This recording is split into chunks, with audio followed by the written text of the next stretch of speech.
adolescentes, personas mayores, la ansiedad puede convertirse en un problema. Y esta pandemia lo que ha hecho es eso. Lo que ha hecho la pandemia es que esa ansiedad que estaba en niveles más o menos manejables hasta antes de ella, de la pandemia, se ha descompensado y ha provocado muchísimos problemas, tanto personales, interpersonales, en el trabajo, etcétera. Y hoy día vamos a navegar esto de lo que es la ansiedad relacionada al estrés, la pandemia y cómo reconocerla y manejarla. Nos va a acompañar la licenciada y psicóloga Emil Blondet, que es especialista en psicoterapia clínica. Licenciada, qué gusto de saludarla. Muy buenas tardes. ¿Qué tal, doctor Huerta? Muy buenas tardes. Un gusto estar con usted. El gusto es nuestro y como siempre le digo a los invitados que ustedes, que son profesionales, expertos, sumamente ocupados, se tomen un tiempo de su horario para estar con los oyentes de RPP Noticias. Significa muchísimo, licenciada. Por favor, si pudiera usted abundar un poco en ese concepto de que todos los seres humanos tenemos cierto grado de ansiedad y cómo es ese nivel basal. Descríbanos eso, porque entendiendo eso ya podemos entender lo que ya son las alteraciones, ¿verdad? Sí, bueno, la ansiedad es algo que viene con el ser humano, ¿no? Es un mecanismo de defensa natural que nos previene de los peligros, ¿no? De los peligros con los que nos podemos encontrar, ¿no? Por ejemplo, en el día a día, si estamos en la calle caminando, tenemos que estar alerta a que debemos cruzar la calle, en la pista con cuidado, ¿no? O si viene un carro, de repente no lo hemos visto, nos asustamos, ¿no? Y empezamos a experimentar una serie de reacciones en el cuerpo y decimos, no, hay que tener cuidado, ¿no? Esa es una ansiedad, ¿no? Es un mecanismo de defensa ante las amenazas, entonces, de los peligros. Ante las amenazas, los peligros, ¿no? Que nos llevan a prepararnos, ¿no?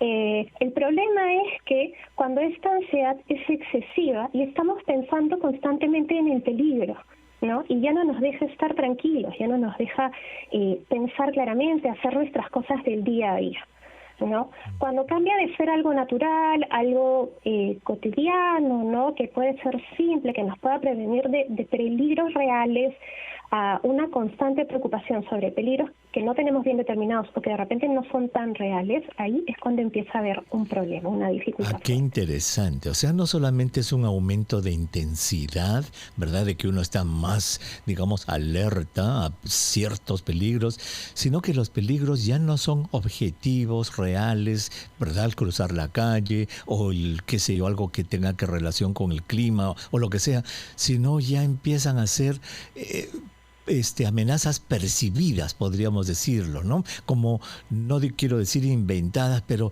ya no son tan objetivas. Sí, muchas veces esto se vincula con algunas ideas, con algunas creencias, ¿no? Que las personas tendemos a desarrollar, ¿no? A lo largo de nuestras vidas, ¿no? Por parte de nuestra formación, por cómo hemos crecido, ¿no? Las cosas que hemos visto, ¿no? Entonces, sí, no necesariamente hay un peligro ahí evidente, no tangible, sino que puede existir la posibilidad de que haya uno de estos peligros, pero justamente solo por esa posibilidad, por estos temores, es que la ansiedad se incrementa, ¿no? De una manera muchas veces incontrolable. Lógico. Y ahora entonces, en ese concepto, ¿verdad? De que el nivel de ansiedad es natural en los seres humanos, pero que a veces hay algunas personas que perciben mucho más intensamente ciertas amenazas, muchas veces no bien definidas. Cuando llega entonces, licenciada, que tenemos que las noticias nos muestran 24 horas al día bolsas plásticas con cadáveres y que dicen que el COVID es así o es así, eso completamente va a descompensar a una persona en su nivel de ansiedad. Y ese es el punto que quiero dejarle para tomar la pausa y que cuando reiniciemos la conversación empiece usted allí. ¿Cómo es que la pandemia ha logrado completamente compensar a las personas que tenían cierto nivel de ansiedad? Regresamos en un momentito. Gracias.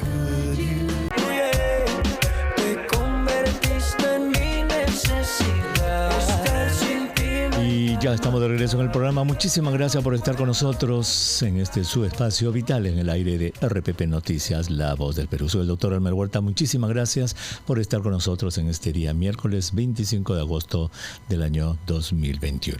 Si usted recién se une a nuestro programa, estamos conversando acerca de la ansiedad que ha aumentado en incidencia, en número, durante la época de la pandemia.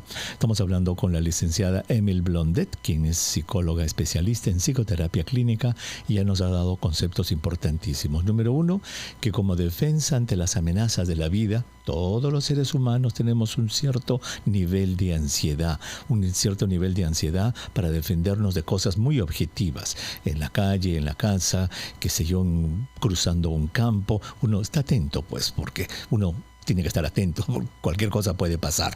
Pero hay personas que ya avanzan un paso más y empiezan a tener ansiedad a cosas que ya no las pueden definir. Y cuando uno le pregunta a la persona, ¿pero de qué tienes miedo? ¿De qué estás ansioso? No sé, simplemente me siento así ansioso. Ya estamos entrando en otro terreno. Y en ese terreno, nos decía la licenciada, viene la pandemia. Viene la pandemia con muertos y con enfermos y con confinamientos. ¿Cómo es que esta pandemia, entonces, licenciada, ha logrado completamente descompensar a una persona que ya tenía ese hábito de ansiedad? Bueno, una de las cosas a las que hemos sido expuestos muy duramente es a la posibilidad de la muerte, ¿no? Entonces, empezando por ahí. Primero, la posibilidad de la muerte, y segundo, hemos sido expuestos a la pérdida de familiares, de seres queridos, de una manera muy abrupta y repentina, ¿no? También con el inicio de la pandemia, la cuarentena, el aislamiento social, la vida de las personas ha cambiado radicalmente, ¿no? No solo por el aislamiento, por la falta de contacto con otras personas, sino porque muchos se quedaron sin ingresos, sin trabajo, ¿no? Entonces, es una suma de situaciones complicadas, dolorosas, preocupantes, que han ido incrementando todos estos sentimientos de ansiedad, de angustia, ¿no? Y que muchas personas los ha llevado a que se sientan sobrepasados, ¿no? A raíz de la pandemia hay muchas personas que han tenido por primera vez en su vida un ataque de pánico, ¿no? Hay personas que han desarrollado problemas, trastornos de ansiedad, de depresión, justamente por esta sobrecarga tan intensa, ¿no? Uh-huh. Los cambios han sido muy abruptos, las pérdidas han sido muy duras, y bueno, se ha disparado, ¿no? Se han descompensado, ¿verdad? Esa es la palabra, se han descompensado. Sí. Solamente para el entendimiento de nuestros oyentes, licenciada, cuando la ansiedad se acumula, ¿verdad? Y uno está, como llamamos popularmente, nerviosísimo, tan nervioso que está temeroso de todo, el grado máximo de esa ansiedad se llama un ataque de pánico, que usted acaba de mencionar. ¿Cómo es el ataque de pánico? ¿Cómo se identifica? ¿Qué pasa? El ataque de pánico es un desbordamiento, ¿no?, que tiene la persona, en el que puede durar unos minutos hasta 20 minutos más o menos, en el que la persona empieza a sentir que se le acelera el corazón, que le cuesta respirar, y algo característico es que piensan o que se van a volver locos o que se van a morir en ese momento, ¿no? Y es muy sobrecogedor, ¿no? Es una experiencia muy terrible para las personas. Claro. ¿Qué puede hacer un familiar, un oyente que nos escucha en este momento, un oyente que presencia un ataque de pánico en un ser querido, en un amigo? ¿Cuál es la actitud frente a este ataque de pánico? Debes decirle, pero caramba, ¿qué te pasa? Oye, mira que no te pasa nada. ¿O cuál debe ser? Lo mejor, lo ideal sería de contención, ¿no? De acompañamiento, ayudarle a respirar, ¿no? Ayudarle a que pueda ir tranquilizándose, pero no necesariamente con palabras, ¿no? Muchas veces es con simplemente acompañamiento, ¿no? Las personas en este desborde necesitan que puedan ser acogidos, ¿no? Y eso de repente no funciona en el instante, ¿no? Pero esto pasa de poco a poco, esto pasa progresivamente luego de unos minutos, ¿no? Y esa compañía es muy valorada, ¿no? Y si es posible ayudarlos a respirar, ayudar a la persona, a este familiar a respirar, de repente a concentrarse en otra cosa, de manera muy amable, muy paciente, eso es bastante, ¿no? Es un gran O sea, de ninguna manera ser agresivo, decirle qué le pasa, o guapearlo, guapearla, como se dice, que no, sino al revés, basta simplemente ni siquiera abrir la boquita, sino estar allí y estoy contigo, respira tranquilo, esto va a pasar, vamos a salir juntos de esto. Muy bien, eso es muy importante como, digamos, una medida inmediata. Ahora, las personas que durante la pandemia se han dado cuenta que tienen este problema y que algunas veces han tenido ataque de pánico, ¿cuándo es que necesitan ver a un profesional de la salud, de salud mental? Bueno, no hay que esperar. Lo ideal sería no esperar a que la vivencia, la situación sea crítica, ¿no? Pero cuando es sí o sí importante, es necesario acudir a una ayuda profesional cuando ya o los ataques de pánico, o las crisis de ansiedad, o los malestares generados por la ansiedad ya están empezando a interferir en la vida de uno, ¿no? En las actividades cotidianas, en el trabajo, en sus relaciones con las demás personas, en el sueño, en la alimentación, ¿no?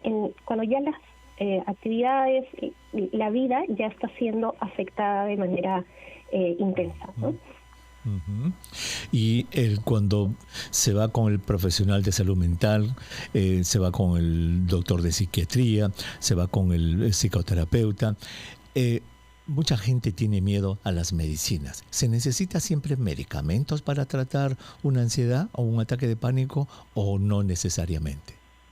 No necesariamente. Va a depender de la evaluación clínica, ¿no?, que haga el profesional, ¿no?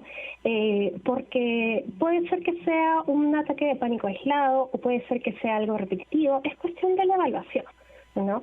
Ahora, lo que hace la medicación psiquiátrica es ayudar al cerebro a estabilizarse, ¿no? Así como uno recurre al gastroenterólogo para ver la gastritis y le da una receta para tratar la gastritis con medicinas, con alimentación, la medicación psiquiátrica hace una función similar en el cerebro, ¿no? Ayuda a equilibrarlo, ¿no? Porque tenemos unas sustancias que pueden descompensarse también y eso ayuda a las personas a que puedan recuperar el equilibrio, a que puedan recuperar poco a poco la estabilidad, siempre acompañado de una psicoterapia, ¿no? Uh-huh. Exactamente, entonces lo que hace el medicamento es darle claridad al pensamiento quizás y ayudarlo para que sea receptivo al tratamiento que ustedes dan los psicoterapeutas, en el cual ya la persona, digamos, la centran y entonces dice, claro, eso es cierto, lo que me está diciendo la psicoterapeuta es cierto, porque ya está mucho más receptivo con el medicamento, luego se quita el medicamento y ya caminan con sus propios pies, porque esto, dígame, licenciada, pues es parte de la persona, esto no se va a curar, no va a desaparecer completamente con el tratamiento, sino que va a aprender a controlarlo, ¿cierto? Es posible aliviar la ansiedad. Si una persona es de personalidad ansiosa, claro, ahí va a ser difícil eliminarla y curarla, ¿no? Si va a aprender estrategias para manejarla, ¿no? Y en ese aprender, en ese conocerse, en ese fortalecerse, la ansiedad va a bajar. Y en el momento en que se encuentre con una situación crítica que le produzca mucha ansiedad, ahí va a saber cómo manejarla.